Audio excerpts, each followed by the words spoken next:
नमस्कार, news room live देख रहे हैं आप और मैं हूं आपके साथ शीतल शर्मा। न्यूज रूम लाइव में शुरुआत करेंगे एक बड़ी खबर से। दिल्ली से इस वक्त बड़ी खबर आ रही है जिसमें दिल्ली के एलजी के जो सेक्रेटरी हैं उन्होंने एक चिट्ठी लिखी है। उसको लेकर अरविंद केजरीवाल को लेकर इस चिट्ठी में जो है वो डाइट का इसमें जो है वो जिक्र किया गया है। सीएम केजरीवाल को मारने की साजिश रची जा रही है, यह आम आदमी पार्टी ने कहा है। आतिशी ने बीजेपी पर जो है गंभीर आरोप लगाए हैं। सीएम केजरीवाल का शुगर लेवल 50 से नीचे आ गया है, यह आम आदमी पार्टी ने कहा है। दिल्ली एलजी के जो प्रधान सचिव हैं उनकी चिट्ठी पर आम आदमी पार्टी का ये बयान निकलकर सामने आया है। आपको बताना चाहेंगे, उन्होंने कहा है कि 8 से ज्यादा बार 50 से नीचे शुगर लेवल आ चुका है। ये आतिशी का कहना है, आम आदमी पार्टी की नेता का। कोमा में अरविंद केजरीवाल जा सकते हैं, इस तरह की बयानबाजी यहां पर हुई है क्योंकि जो दिल्ली एलजी के प्रधान सचिव हैं उन्होंने चिट्ठी में अरविंद केजरीवाल की डाइट का जिक्र किया है कि वो प्रॉपर कैलोरी वाली डाइट जो है वो नहीं ले पा रहे हैं, वो नहीं ले रहे हैं और जानबूझकर इस डाइट का वो इस्तेमाल नहीं कर पा रहे हैं, जिस वजह से उनका शुगर लेवल जो है वो कम हो रहा है। और यही नतीजन अब ये चिट्ठी जो है वो प्रधान सचिव की तरफ से रखी गई है। लेकिन इस पर तुरंत आम आदमी पार्टी का जो पलटवार है, जो बयान है वो सामने आया है। आम आदमी पार्टी हमेशा की तरह इस बार भी सीधे सीधे उन्होंने आरोप लगाया है कि यहां पर जो है वो अरविंद केजरीवाल को मारने की कोशिश की जा रही है।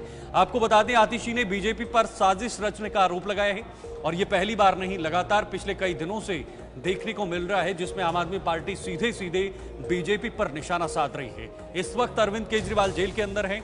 उन्हें जमानत जो है वो ईडी के केस में मिल चुकी है, लेकिन सीबीआई के केस में अभी भी वो जेल में बने रहेंगे अगली सुनवाई तक, क्योंकि अभी भी जमानत जो याचिका है उस पर सुनवाई होनी है, उसमें क्या कुछ होगा। लेकिन सबसे बड़ा सवाल, पहले दिन से जब अरविंद केजरीवाल जेल में थे उस दिन से आज तक उनकी सेहत को लेकर लगातार हलचल, जेल से लेकर बाहर तक, आम आदमी पार्टी के ऑफिस तक और आम आदमी पार्टी के ऑफिस से दिल्ली के लेफ्टिनेंट गवर्नर के ऑफिस तक जो है ये हलचल देखने को मिलती है। तो एक बार फिर से मैं आपको बताना चाहूंगा, दिल्ली एलजी के जो प्रधान सचिव हैं उन्होंने एक चिट्ठी लिखी है जो आपके टीवी स्क्रीन पर है और इस चिट्ठी में साफ तौर पर जिक्र किया है कि ये जानबूझकर डाइट जो है वो नहीं ली जा रही है, प्रॉपर जो कैलोरी वाली डाइट होती है उसका इस्तेमाल नहीं किया जा रहा है।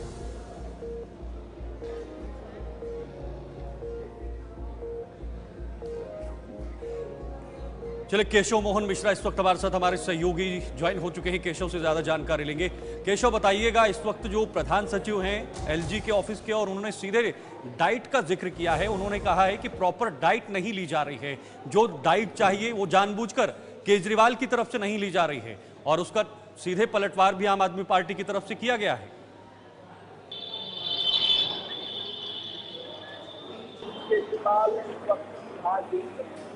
स्वास्थ्य जो है वो लगातार बिगड़ रहा है और जिसको लेकर और जारी है, जिससे उन्होंने स्पष्ट जो है वो लिखा है, जिसके जवाब का किया मुख्यमंत्री अरविंद केजरीवाल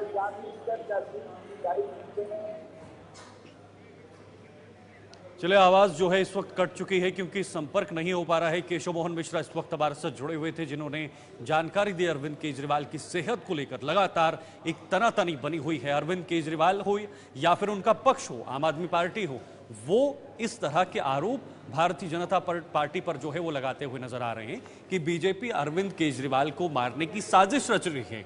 पिछले 8 बार उनका जो शुगर लेवल है वो 50 से नीचे आ चुका है और अब यहां पर किस दिशा में ये पूरा मामला जाता है, क्या कुछ निकलकर सामने आता है, ये देखना होगा कि इस पर पूरा क्या आगे का जो स्टैंड है वो आम आदमी पार्टी की तरफ से रहेगा। लेकिन फिलहाल जो ये चिट्ठी लिखी है प्रधान सचिव की तरफ से, उसमें साफ तौर पर यह जिक्र किया गया है कि अरविंद केजरीवाल को जो डाइट चाहिए वो प्रॉपर तरीके से जानबूझकर नहीं ली जा रही है।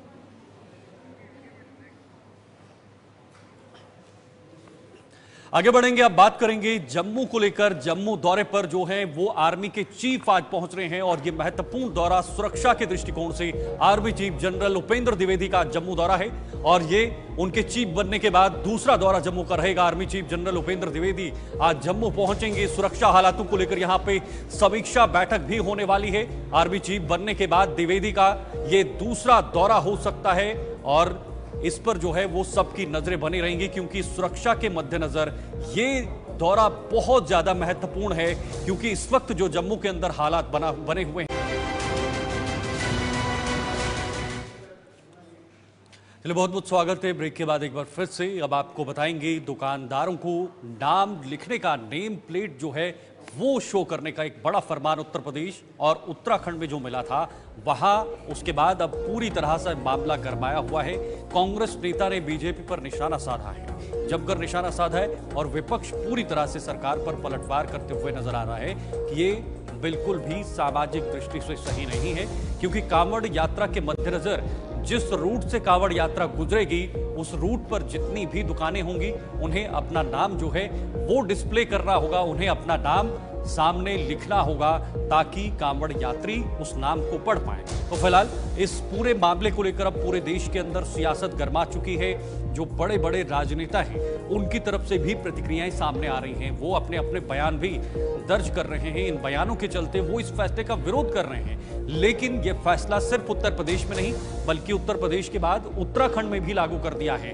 हरिद्वार के अंदर जिस रूट से कांवड़ यात्रा गुजरती है उस रूट पर जो है वो सीधे सीधे आदेश है कि आप यहां पर दुकान आपने चलानी है तो आपको नाम लिखना पड़ेगा, लेकिन चाहे वो छोटी दुकान हो बड़ी दुकान हो सबको नाम लिखना पड़ेगा। चिराग पासवान केंद्रीय मंत्री हैं, उन्होंने क्या कुछ कहा है। जाति धर्म के नाम पर विभाजन का समर्थन नहीं होगा।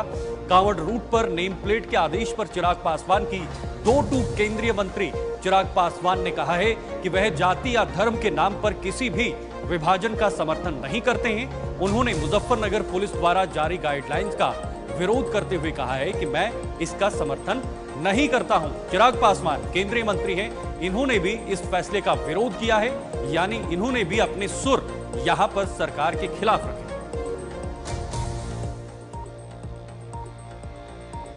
24 के लोकसभा निर्वाचन के बाद बीजेपी आज संकट में है, धर्म संकट में है, और इस संकट में वो अपनी पुरानी सांप्रदायिक राजनीति पर उतर आई है, लेकिन भूल चुके हैं कि सांप्रदायिक राजनीति आज देश के लोगों ने विफल किया।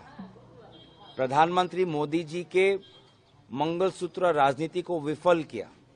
देश के लोगों ने अयोध्या में इंडिया अलायंस को जिताया, बद्रीनाथ में इंडिया अलायंस को जिताया, केदारनाथ में इंडिया अलायंस को जिताया, और इसलिए वो चाहे यूपी के मुख्यमंत्री हो या असम के मुख्यमंत्री हो, उनकी सांप्रदायिक राजनीति देश के लोग, नई पीढ़ी पसंद नहीं करते हैं, और इसीलिए ये बात वो जितनी जल्दी समझ जाए उतना ही उनके लिए बेहतर होगा।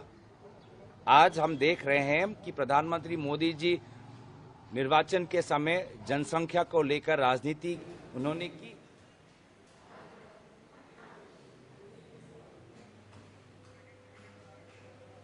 तो चलिए, इस वक्त रजा अब्बास हमारे साथ जुड़ चुके हैं। रजा, लगातार सियासत देखी जा रही है, नेताओं के बयान भी निकलकर सामने आ रहे हैं, और सबसे बड़ी बात यह है कि जो इनके सहयोगी दल हैं वो भी इसके विरोध में बयान दे रहे हैं, चाहे वो जेडीयू के प्रवक्ता हों या फिर एलजेपी के मुखिया हों, उन्होंने भी इस बयान का यहाँ पर विरोध किया है, इस फैसले का विरोध किया है। देखिए शीतल, खासतौर पर हम आपको बता दें कि बिहार चुनाव करीब है, महाराष्ट्र का चुनाव, तो कोई भी रीजनल पार्टी अपने वोट में खासतौर पे उसको कहीं ना कहीं मुस्लिम वोट चाहिए। निर्णय आपको अहम बात बताएं तो किसी सप्ताह में दिखा रहा है, खासतौर पे यादव समाज, कुर्मी समाज, ये समाज का निर्णय लेने की क्या जरूरत थी? योगी समाज बोल रहे हैं कि इससे हिंदुत्व की छवि खराब हुई है, और आज तक भारत की सभ्यता में इस तरह का कोई भी चीज नहीं हुआ कि रूट से निर्धारित की जाए नेम प्लेट के माध्यम से कि किसकी दुकान है। नेम प्लेट अगर लगेगा तो उसका धर्म विशेष जो है वो चिन्हित हो जाएगा। आखिरकार ऐसी क्या जरूरत है कांवड़ यात्रा में कि वो नेम प्लेट लगाने की जरूरत है? ढाबे पे, होटल पे, फल वालों पे, जहाँ पे जरूरत की चीजें मिलती हैं, खान पान की चीजें मिलती हैं।